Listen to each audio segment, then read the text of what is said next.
অনুরাগের ছোঁয়া ধারাবাহিকে আজকের পর্বে দেখা যায় অর্জুন প্রীতা ম্যামকে ফোন করে বলছে ভেক্টর তিস্তাকে নিয়ে পালিয়ে গেছে।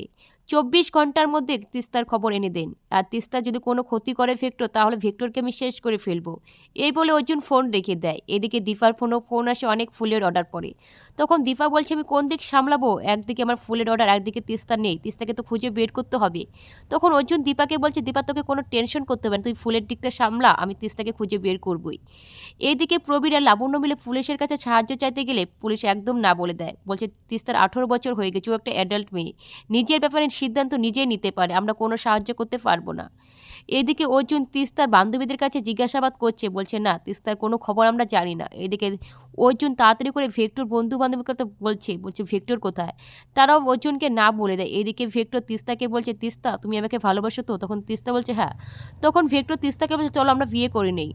তখন তিস্তা ভেক্টরকে বলছে মা বাবা বৌদি ভাই দাদাভাই কেউ নেই, ওদের ছাড়া আমি কী করে বিয়ে করবো, আমার খুব টেনশন হচ্ছে। তখন ভেক্টর বলছে তুমি আমাকে ভরসা করতে পারছো না, তাহলে এই শাড়িটা পরে রেডি হয়ে আসো। এরই মধ্যে পৃথা ম্যাম এসে ভেক্টরকে দেখে চমকি বলে তুই এসব নোংরামি কেন করছিস, তুই তিস্তাকে ছেড়ে দে, আমাকে এসবের মধ্যে জড়াস না, আমি মাত্র চালটা সাজিয়েছি, তুই প্লিজ আমার প্ল্যানে জল ঢালিস না।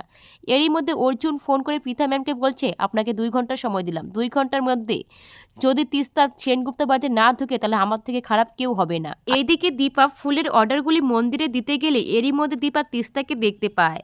এর মধ্যে তিস্তা মন্দিরের ভিতরে ঢুকে গেলে তখন দীপা ভাবতে থাকে আমার হয়তো একটা মনের ভুল ছিল, হয়তো তিস্তা ছিল না, এটা অন্য কেউ ছিল। তবুও দীপার মনটা সায় দিতে চায় না বলে দীপা মন্দিরে গিয়ে দেখে, কিন্তু তিস্তাকে কোথাও দেখতে না পেয়ে বেরিয়ে আসে। এরই মধ্যে দীপার সঙ্গে পিস্তা ম্যামের ধাক্কা লাগলে তখন দীপার সন্দেহ হয়, বলছে পিতা ম্যামই হয়তো ভেক্টরকে নিয়ে এসেছে তিস্তার সঙ্গে বিয়ে দিতে।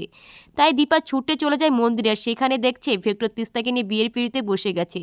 তখন দীপা রাগের চোটে ভেক্টরকে সায়স্তা করে তিস্তাকে ফিরিয়ে নিয়ে আসে। তাহলে আপনারা এটাই চান তো প্লিজ কমেন্ট করো। আর ভিডিওটি কেমন লাগলো, ভালো লাগলে চ্যানেলটিকে সাবস্ক্রাইব করুন।